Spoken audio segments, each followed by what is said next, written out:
Gary Peters of Michigan. He also is a former lieutenant commander in the United States Navy Reserve. Senator, thanks so much for being with us. Let's start right there with what is happening and what has not yet happened in terms of cyber warfare. Obviously, so much attention on what we can see in front of us with the attack by Russia on Ukraine.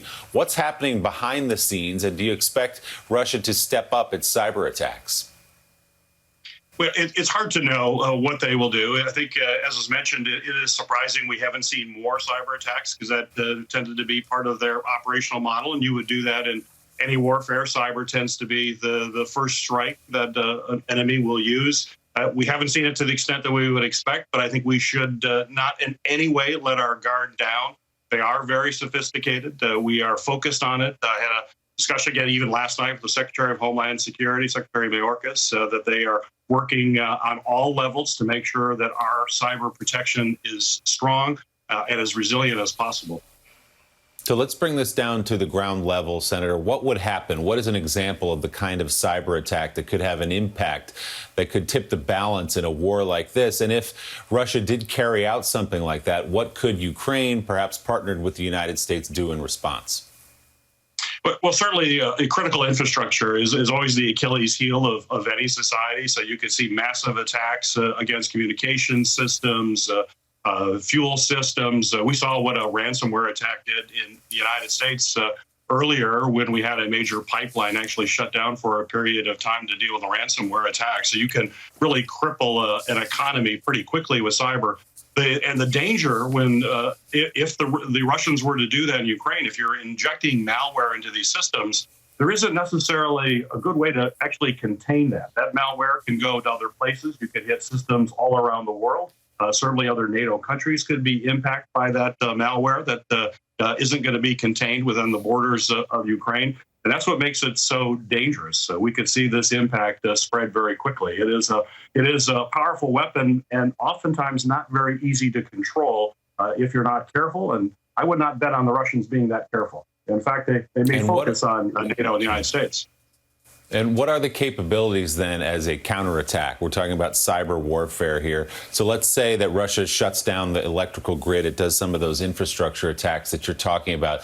The United States, as we pointed out, and as Andrea pointed out in the piece, has significant capabilities to strike back. What might it do in response?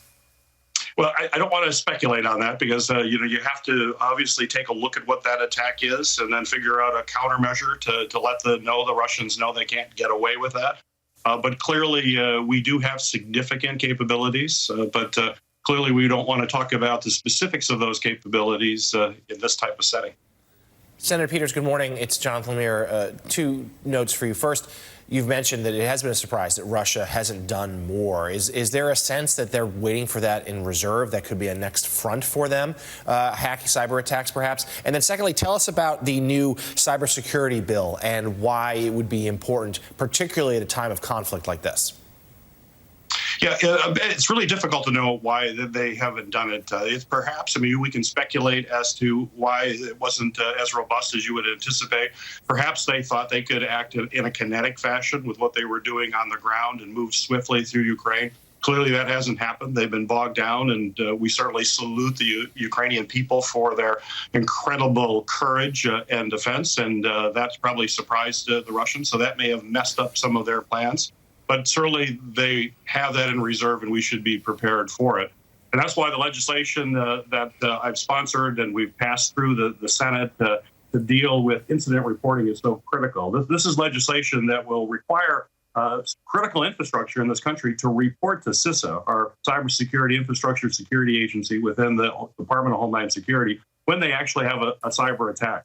We believe we're not getting all that information, and we have to know when attacks are occurring in our country so we can prepare and, importantly, warn others that this is a type of attack that we're undergoing.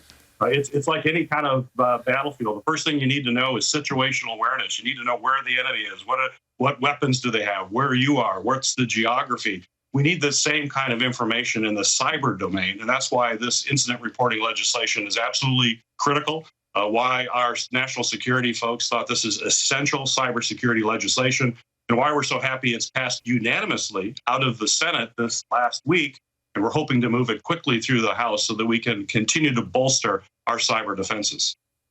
Yeah, bipartisan bill, we should point out, co-sponsored with Rob Portman, Senator of Ohio, that passed through and now, as you say, moves to the House. Chairman of the Homeland Security Committee, Senator Gary Peters of Michigan. Senator, thanks so much for your time this morning. We appreciate it. Great to be with you. Thank you.